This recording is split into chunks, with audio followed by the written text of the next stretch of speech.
The stars looked beautiful through the observation window, but Captain Park Do-yeon couldn't enjoy them today. His hands gripped the railing of the bridge as he watched the massive alien ships surround the human colony vessel.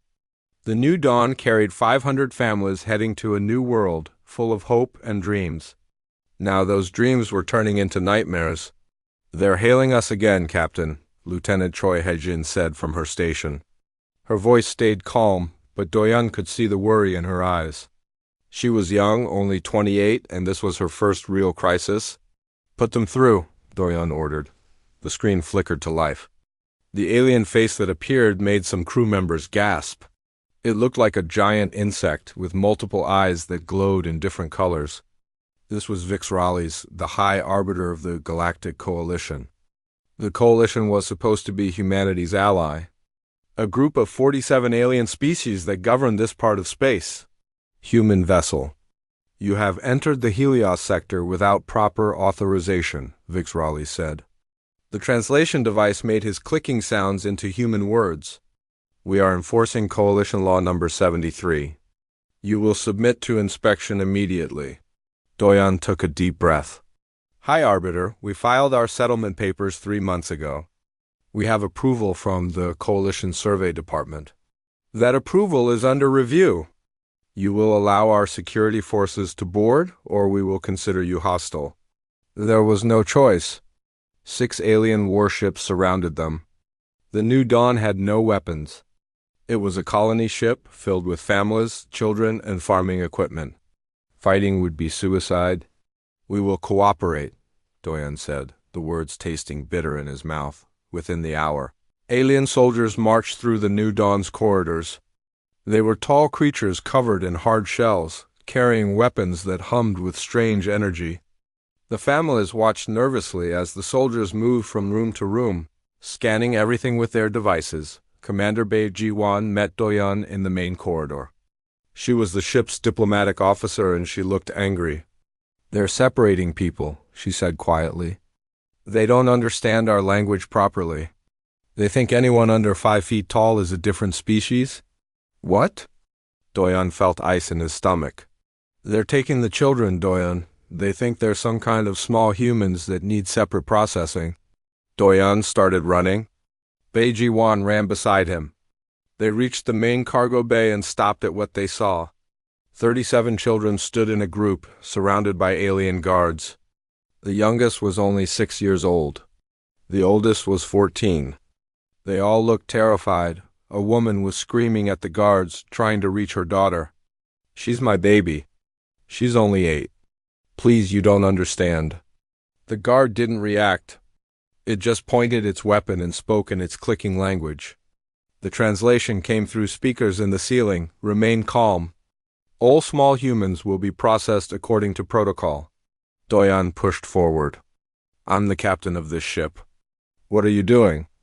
Another alien appeared. This one looked different, made of something that resembled crystal. Its name was Kelmora, Chief of Coalition Security. When it spoke, lights flickered inside its body. "These individuals match our database for potentially dangerous species. They must be evaluated separately." "Dangerous?" "They're children. They're not a different species. They're young humans." Kelmora's lights flickered in a pattern that might have been confusion. "Young, our scans show they are fully formed biological entities. They will be transported to Station Kepler 9 for evaluation." "No." Do-yeon stepped between the guards and the children. "You can't take them. In human culture, these are our offspring. They need their families. They need special care. Your protest is noted in the report. Step aside, Captain." Do-yeon felt hands pulling him back. More guards had arrived. He watched helplessly as the children were led away. Some were crying. Others looked too shocked to react. A boy about 12 years old was trying to comfort the younger ones, telling them everything would be okay. His name was Han Minho, and he was the son of one of the ship's scientists. A little girl named Kong Arium looked back at her mother one last time before the doors closed. She was only 10, with bright eyes that were now filled with tears. Do-yeon saw his own nephew in the group.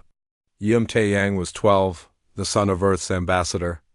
The boy looked at his uncle with trust, believing Do-yeon would fix this. That look made Do-yeon feel sick. We have to do something, Choi Hae-jin said. She had followed them to the cargo bay. Get me a secure line to Earth Command, Do-yeon ordered. And find out everything you can about this station Kepler-9? The next hours were chaos. Parents were hysterical. The diplomatic channels were clogged with angry messages. Commander Bae Ji-won worked frantically to reach higher levels of the coalition government, but she kept hitting walls of bureaucracy. They don't have a word for children, she explained to Do-yeon later. Her face was pale. I've been trying to explain what childhood is, and they don't understand. Most coalition species mature within months of birth. They think we're trying to trick them. Do-yeon stared at the star map on his screen. Station Kepler-9 was 3 days away at maximum speed for the coalition ships. The children were already gone, taken away on a fast transport vessel. Choi Hae-jin burst into the command center. Captain, I intercepted a classified transmission. You need to hear this. She played the recording. It was in the coalition's main language, but the translation software worked well enough. Double quotes ... subjects will undergo behavioral reconditioning as per standard security protocol. Estimated survival rate for adult specimens is 40%. For these smaller variants, rates unknown. Proceed with caution but maintain schedule. The room went silent. 40% survival rate. The coalition was going to do something to the children that killed nearly half the adults who experienced it. How long do we have? Do-yeon asked. His voice sounded strange, even to himself. The reconditioning is scheduled to begin in 72 hours, Choi Hae-jin said. 3 days. Do-yeon looked around the command center. Everyone was staring at him, waiting for orders. These people trusted him to lead them. The families on this ship trusted him to keep them safe. He had failed. The children were gone, but 3 days was still 3 days. Send an emergency transmission to Admiral Kwon Yo-min. Use the priority alpha code. Then get me everything we know about Station Kepler-9's defenses. He turned to Commander Bae Ji-won. Keep trying the diplomatic channels, but don't expect much. If words could solve this, they already would have. What are you planning? Bae Ji-won asked. Whatever it takes, Do-yeon said. Those are our children. Human children. The coalition doesn't understand what that means yet, but they're going to learn. Far away on Station Kepler-9, the children sat in a cold metal room. The walls were gray. The lights were too bright. Everything smelled wrong, like chemicals and something bitter. Han Min-ho counted them again. 37, everyone was still here. The younger kids were crying, and he didn't blame them. He wanted to cry too, but someone had to stay strong. Listen to me, he said to the group. We need to stay together. Stay calm. Our families will come for us. Little Go So-ben, who was only 9, looked up at him with red eyes. Promise? Min-ho wanted to promise. He wanted to believe it himself. But he was 14, and he understood more than the little ones. He understood they were very far from home, surrounded by aliens who didn't know what human children were. I promise we'll look after each other, he said instead. We're not alone. We have each other. Kang Aryum, the 10-year-old girl, was examining the walls. She was smart, always taking things apart to see how they worked. She looked at the ventilation grate near the ceiling with thoughtful eyes. Aryum, what are you thinking? Min-ho asked. Just looking, she said quietly. Just in case. The guards came back with food. It wasn't human food. It was some kind of gray paste that tasted like metal. The younger children refused to eat it. Min-ho forced himself to take a bite, then smiled, even though it was horrible. It's not that bad, he lied. We need to eat to stay strong. One by one, the children ate. They didn't know about the reconditioning. They didn't know about the 40% survival rate. They just knew they were scared and wanted their parents. Above them, the galaxy was spinning, and humanity was about to show the aliens exactly what it meant to threaten human children. Admiral Kwon Yo-min was 52 years old and had served in space for 30 years. He had seen wars, disasters, and diplomatic nightmares. Nothing had ever made him as angry as the message he received from the New Dawn. He stood in his command center aboard the battleship Indomitable, reading the report for the third time. Around him, his officers waited silently. They had all read it too. They all knew what it meant. They took children, he said quietly. The coalition took 37 human children and locked them in a prison station. His second officer, Commander Park Yunji, stepped forward. Sir, I've confirmed it through 3 separate sources. Station Kepler 9 is a maximum security facility. They're scheduled for something called behavioral reconditioning in 60 hours. What is that? We don't know exactly, sir. But the survival rate for adults is 40%. Quan closed his eyes. He had grandchildren. 3 of them, all under 12. He imagined them scared and alone in an alien prison, and his anger turned into something cold and hard. How many ships do we have in range? 14, sir. 8 battleships, 6 destroyers. Get them all. I want every human military vessel within 5 light years headed to Station Kepler 9 immediately. He opened the communication channel. And someone find me Dr. Shin Nari. If we're going to make the coalition understand what they've done, we need an expert. Dr. Shin Nari arrived within the hour, transported from a nearby research station. She was a xenopsychologist, someone who studied how different alien minds worked. She was 41, with tired eyes that had seen too many misunderstandings between humans and aliens. Admiral, I came as fast as I could, she said. Doctor, I need you to prepare a presentation for the Coalition Council. They need to understand what human children are. Nari's face went pale. They don't know? Oh no, this is bad. Explain. She pulled up a holographic display. Most coalition species reach full maturity within 3 to 6 months of birth. Some even faster. The concept of childhood, of a long developmental period, is completely alien to them.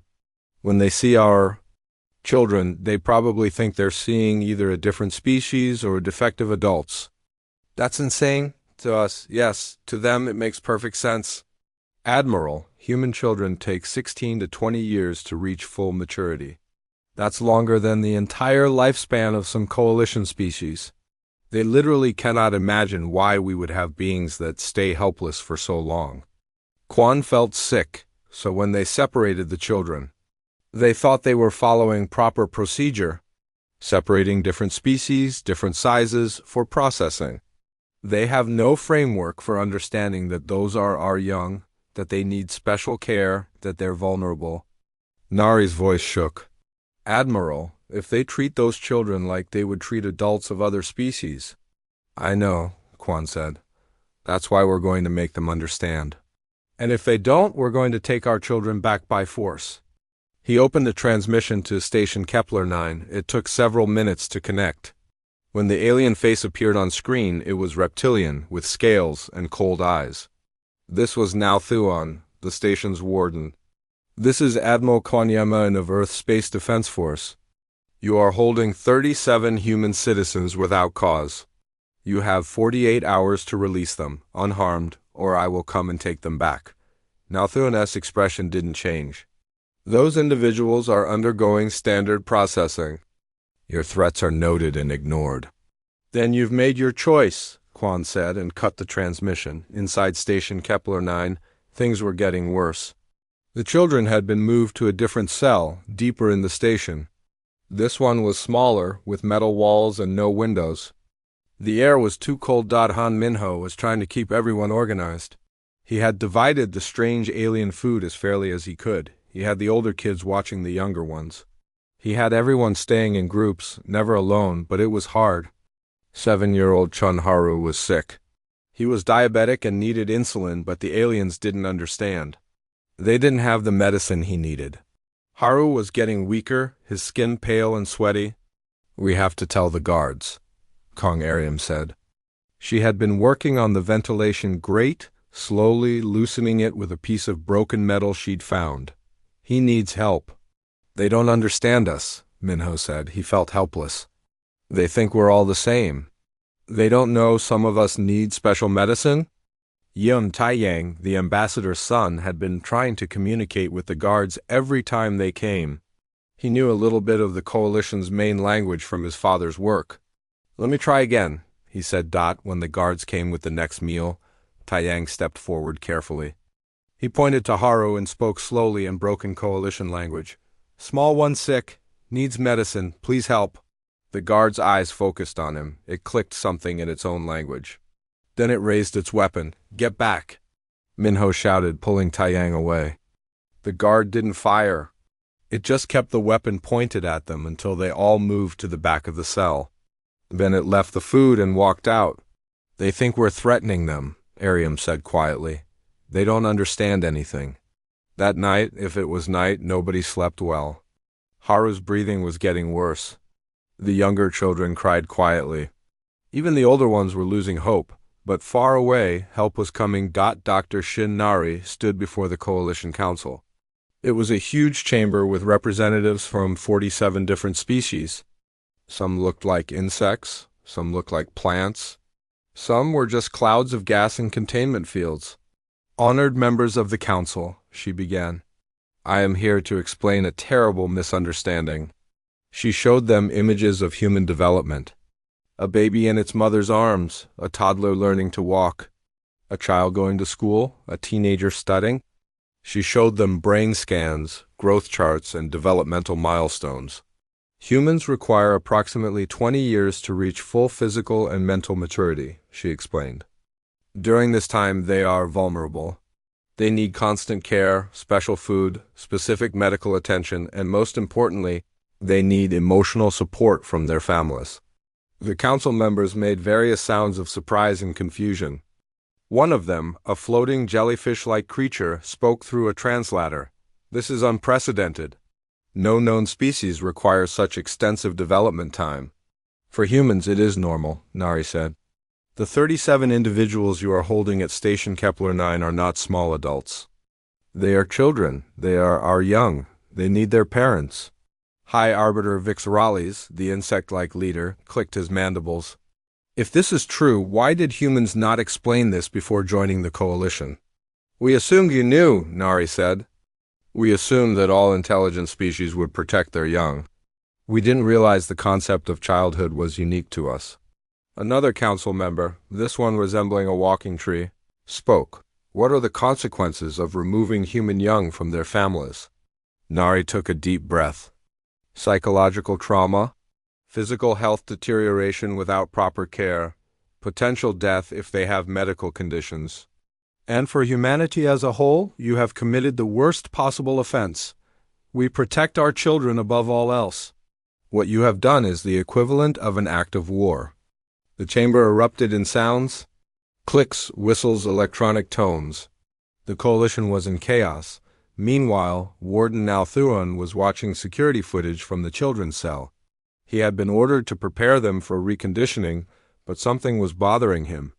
He watched as the older child, Minho, divided food carefully among the others.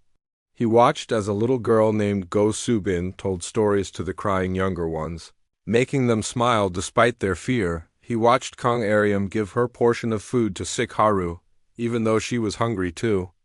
These weren't the behaviors of criminals or threats. These weren't even the behaviors of adults.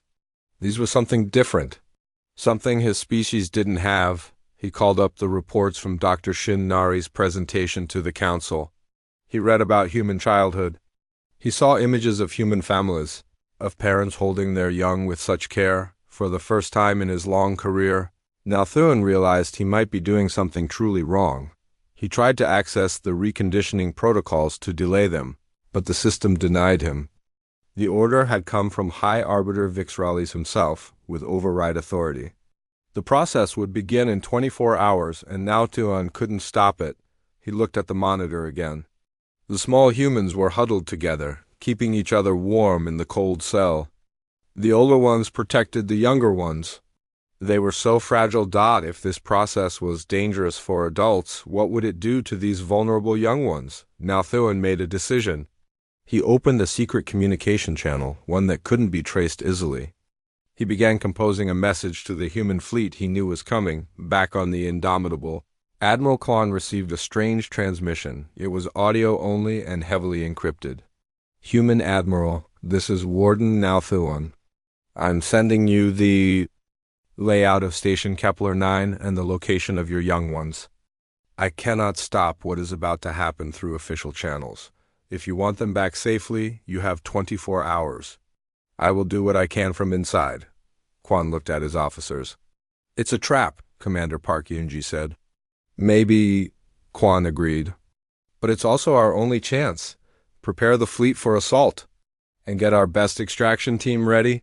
He opened a ship-wide channel. This is the Admiral. Admiral Quan's fleet dropped out of faster-than-light travel at the edge of the Kepler 9 system. Immediately, alarms blared across the station. The Coalition had never seen a human military force move this aggressively before.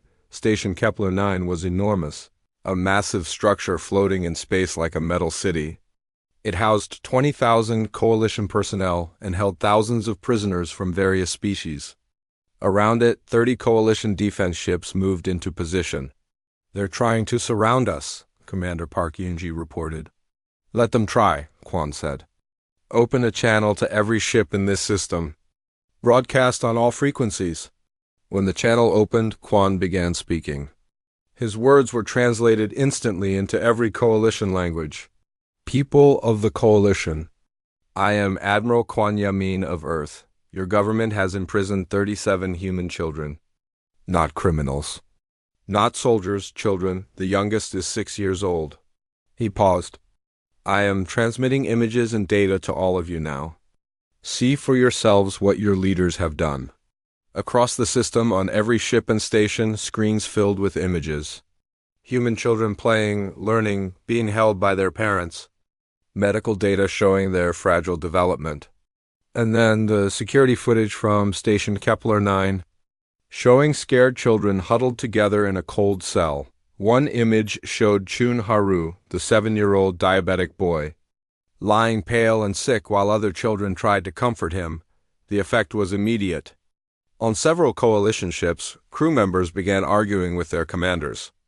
The Velonian species, known for their strict honor code, immediately withdrew 3 of their ships from the defensive formation inside Station Kepler 9. Warden Nalthuan rushed to the medical bay. He had finally understood what Dr. Shinnari meant about special medical needs.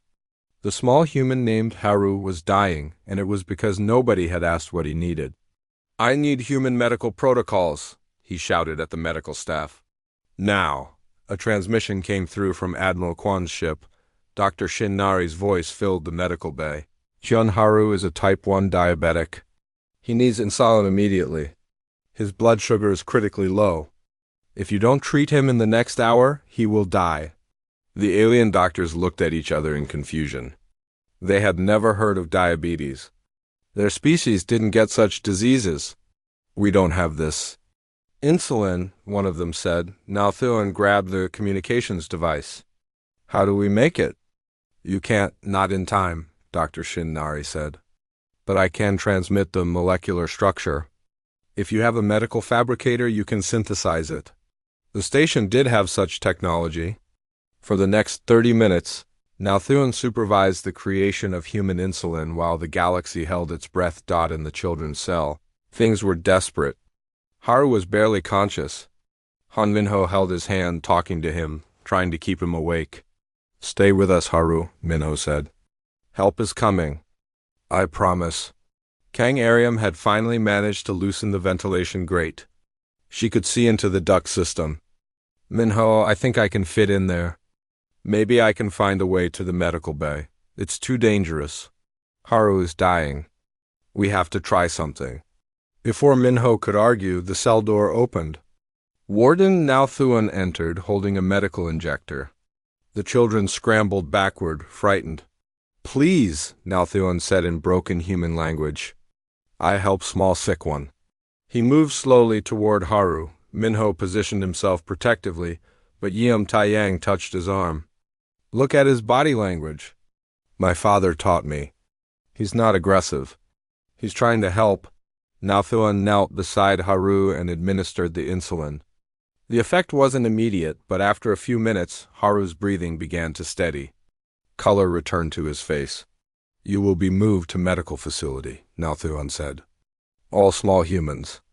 Better care there? What about the reconditioning? Minho asked. Nalthuan's expression, alien as it was, showed something that might have been regret. I try to stop, but orders come from high above me. I'm sorry. He left, and the children looked at each other with new hope. Maybe not all the aliens were enemies? Maybe some of them understood, but High Arbiter Vixralis had no intention of backing down. In the Coalition Command Center, he addressed his military commanders. The humans are emotional and irrational, he said. They threaten war over a few specimens. This shows why they are not ready for full Coalition membership. We will not be intimidated. One of his advisors, a crystalline being named Kelmora, spoke up. High Arbiter 17-member species have formally protested our handling of this situation. Public opinion is turning against us. Public opinion is irrelevant. Law is law.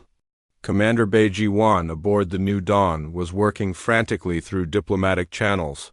She had sent messages to every Coalition member species, sharing information about human children, about families, about what this crisis meant. Some species responded with understanding. The Toro people, who laid eggs that took years to hatch, began to grasp the concept of vulnerable young. The Mexan species, who had complex family structures, expressed shock at the separation of children from parents, but others saw it as human weakness. Why would an intelligent species evolve to be helpless for so long? It seemed inefficient, illogical. Back in space, the standoff intensified.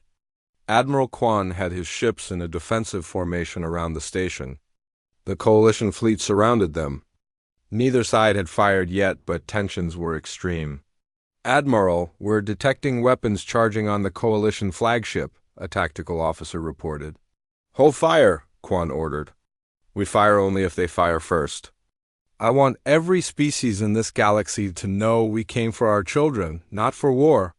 Colonel Lim Borum stood ready in the hangar bay with her extraction team. She was 39, lean and tough, with 20 years of special operations experience. Her team of 30 soldiers checked their equipment for the 10th time. Remember, she told them, we're not going in there to fight. We're going in to rescue children. Speed and precision. No unnecessary casualties. Among her team was Captain Park Do-yeon. He had insisted on joining. Even though it violated protocol for ship commanders to go on ground missions, my nephew is in there, he had told Lim Borum. I'm going. She understood. Half her team had volunteered specifically because they were parents themselves. Suddenly, the station's alarms changed tone. A new message came through from Warden Nalthuan. Human fleet, reconditioning has been moved forward. You have 1 hour. The process cannot be stopped once it begins. They're accelerating the timeline, Commander Park Yinji said. They know we're here, and they're trying to complete it before we can intervene. Admiral Kwan made his decision in seconds. Colonel Lim, you're green lit. Go get our children. Fleet, prepare to cover their insertion. Finally, Lim Borum said. She turned to her team. Lock and load. We're going in. The extraction team boarded 3 fast assault ships. They detached from the Indomitable and accelerated toward Station Kepler 9. Coalition ships moved to intercept, but Admiral Kwan's battleships created a protective corridor with precise maneuvering. Entering station defense range, the pilot announced. Automated turrets opened fire. Energy beams cut through space. The assault ships weaved and dodged, their shields flaring as they absorbed hits. Brace for boarding, Lim Borum shouted. The ships used experimental teleportation technology, a risky but fast way to get inside. The world flickered, and suddenly the team materialized inside Station Kepler 9's auxiliary hangar immediately. Station security opened fire. Lim Borum's team returned fire with precision, targeting weapons and equipment, avoiding lethal force where possible. Move! Move! Lim Borum shouted. They fought through 2 corridors. Following the layout Warden Nalthuan had provided. Captain Park Do-yeon heard something over the comm system. A voice, young, scared, but brave. Hello? Is anyone there? This is Kang Arium. We're in Section 7B. They're taking us to the reconditioning center. Arium! Doyan shouted into his communicator. This is Captain Park Doyan. We're coming for you. How many guards? 6 now. They're moving us through a maintenance corridor. Stay calm. Stay together. We're close. Limborum adjusted their route. Section 7B, double time. They ran through the station, fighting past security forces. Doyan's heart pounded. They were so close, then they heard it. Children's voices shouting in defiance. They rounded a corner and saw them. The 37 children were surrounded by guards, being herded toward a large door marked with coalition symbols. But the children weren't going quietly. Han Minho had organized them into a tight group, and they were resisting. Now! Limborum ordered. The extraction team hit the guards hard and fast. The aliens never expected such ferocity. Within seconds, the guards were disarmed and restrained. Children! To us! Doyan shouted. The children ran. They crashed into the soldiers like a wave, and tough Special Forces operatives found themselves hugging crying kids. Doyan searched frantically and found his nephew Yiem Taiyang. Uncle Doyan! I've got you. I've got you. Around them, similar reunions happened. Soldiers held children, promised them they were safe, that they were going home. Head count. Limborum shouted. I need confirmation all 37 are accounted for. Sir, we have a problem, one soldier said. Hyunharu is in the medical bay. He can't be moved yet. Then we don't leave without him, Limborum said. Suddenly, the lights turned red. An alarm blared. A voice spoke in coalition language. 7 minutes and 40 seconds until the station exploded. Lieutenant Choi Hae-jin worked frantically at her console aboard the Indomitable. Her fingers flew across the holographic interface, analyzing the station's systems. I've got it, she shouted. 3 locations. The main reactor control, the emergency power junction, and the command center. They all need to be accessed within 10 seconds of each other, or the countdown continues. Admiral Kwan opened communications. Colonel Lin, did you get that? Copy, Admiral, Limborum responded. We'll handle it. Inside the station, Warden Now Thuan heard the announcement. He understood what was happening. High Arbiter Vix Raleigh had gone mad. He would rather kill thousands than admit he was wrong about the human children. Now Thuan made his choice. He ran toward the emergency power junction. He knew these corridors better than anyone. Meanwhile, a new voice came through the station's communication system. It was young, confident, and unexpected. This is On Sung-woo. I'm 13 years old, and I'm in the command center. I've been working on the station's network for the past hour. Everyone stopped. A child had hacked into Station Kepler-9's computer systems. Sung-woo? Han Minho said in disbelief. The tech-savvy boy had been quiet during their imprisonment, but apparently he had been busy. I couldn't get us out, but I can help stop this, Sung-woo said. I'm sending coordinates now. One person needs to get to the main reactor control. Someone else needs to reach the emergency power junction. I'll handle the command center from here. The command center is heavily defended, Limborum said. You'll never survive. I'm already inside. I used the ventilation system. Kang Arium showed me how. Captain Park Doyan looked at his commanding officer. I'll take the reactor control. I'll take the emergency power junction, said a voice. It was Warden Now Thuan speaking through the station's intercom. I know a fast route. 6 minutes remaining, Doyan ran. The station was in chaos. Coalition personnel rushed past him, desperate to reach escape pods. Some tried to stop him, but he pushed through. His nephew was safe with Limborum's team, but thousands of other people would die if he failed. He reached the reactor control room. The door was locked. He used a plasma cutter from his equipment belt, slicing through the security mechanism. The door opened with 5 minutes left. Inside, the reactor hummed with massive power.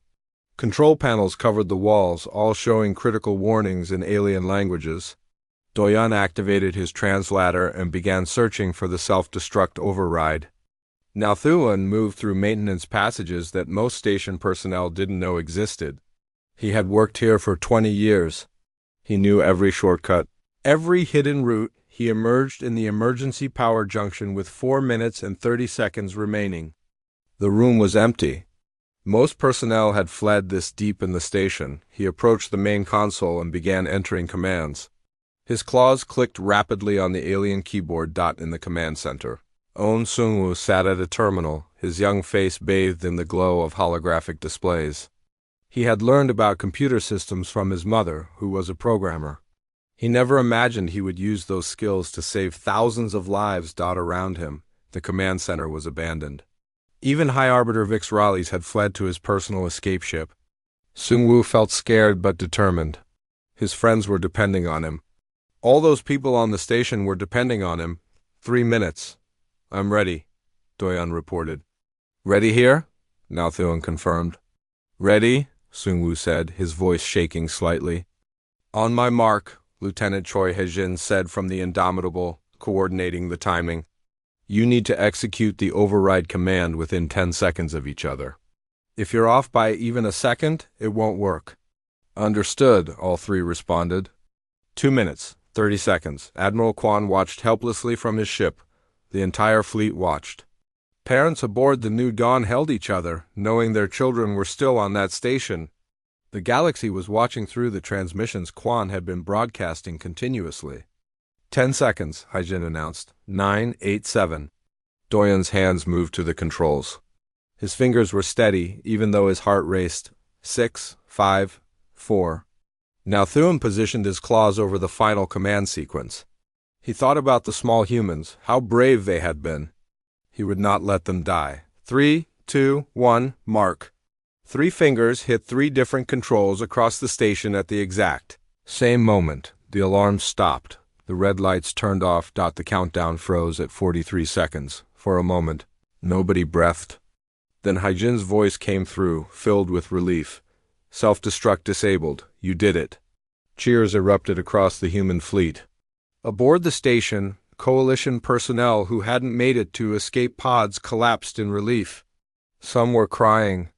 Many had never expected to survive. In the command center, On Sung-woo slumped in the chair, exhausted. In the reactor room, Captain Park Do-yeon leaned against the wall, his legs shaking.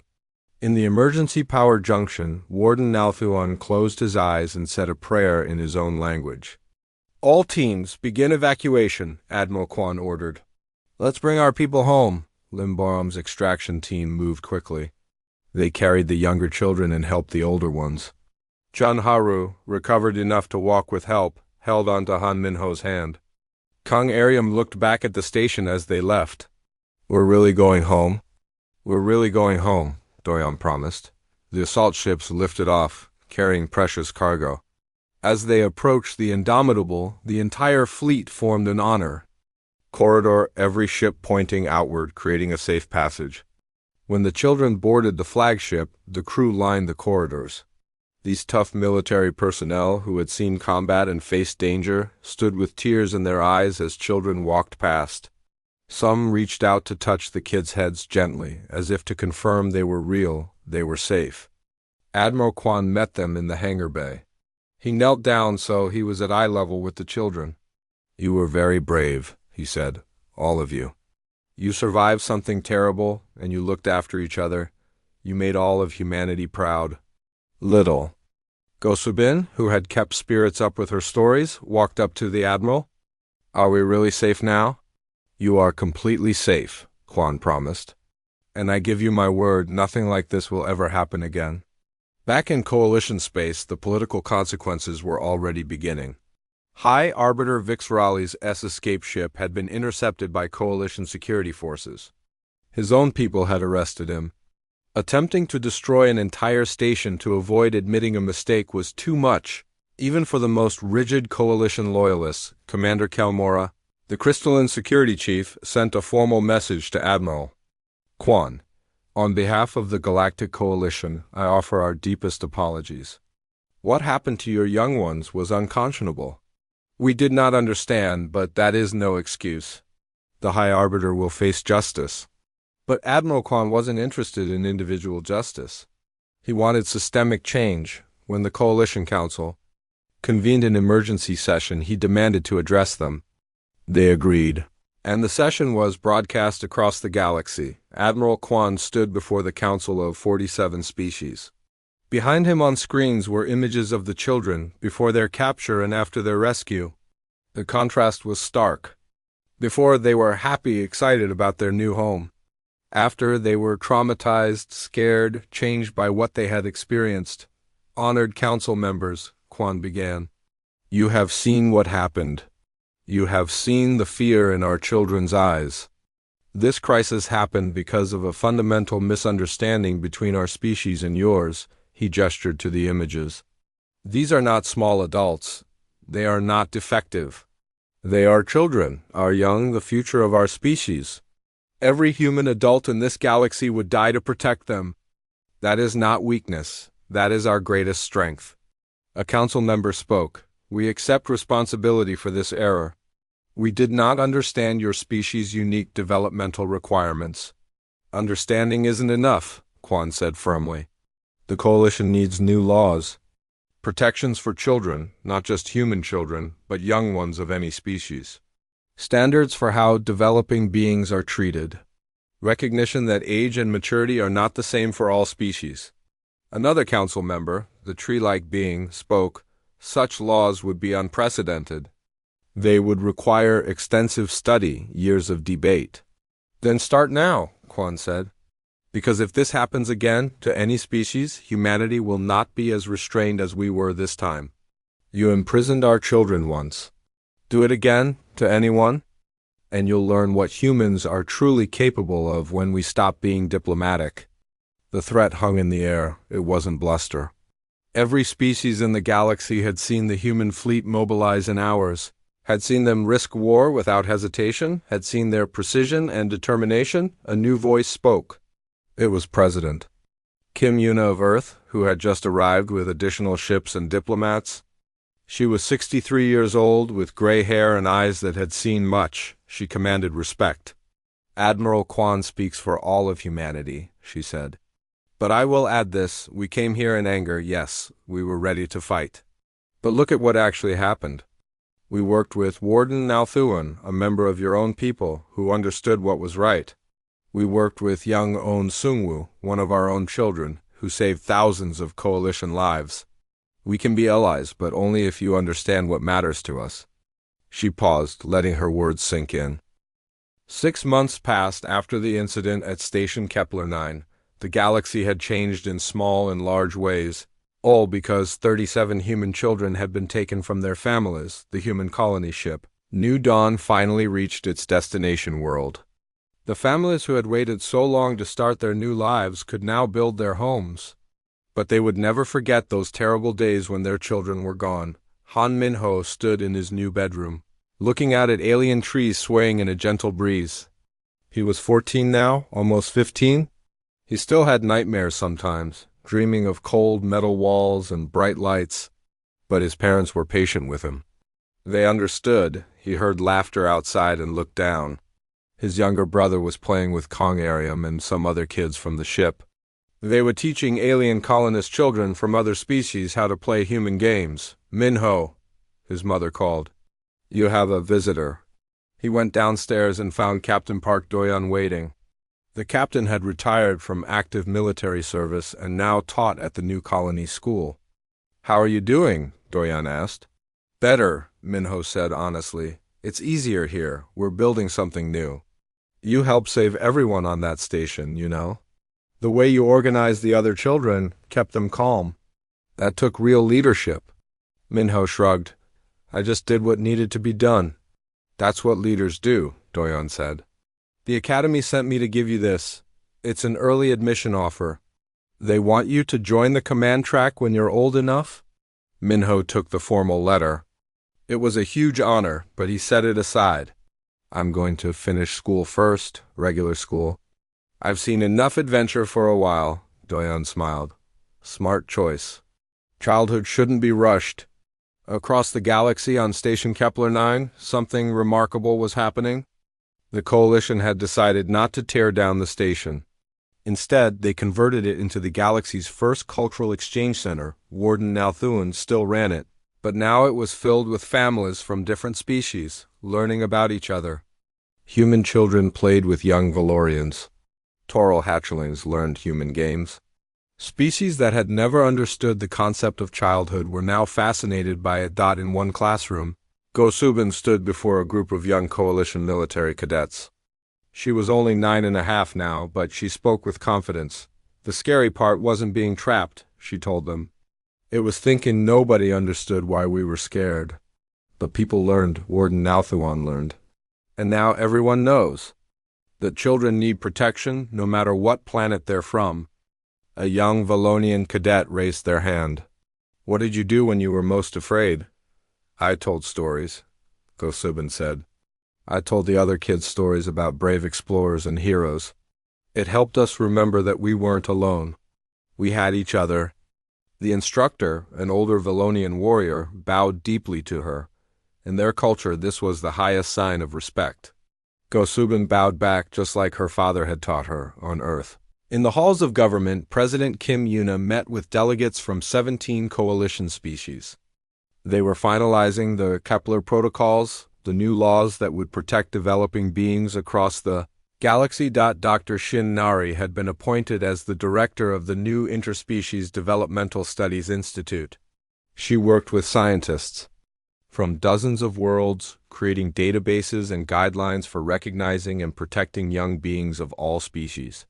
Some species have 3 developmental stages, she explained to a group of coalition lawmakers.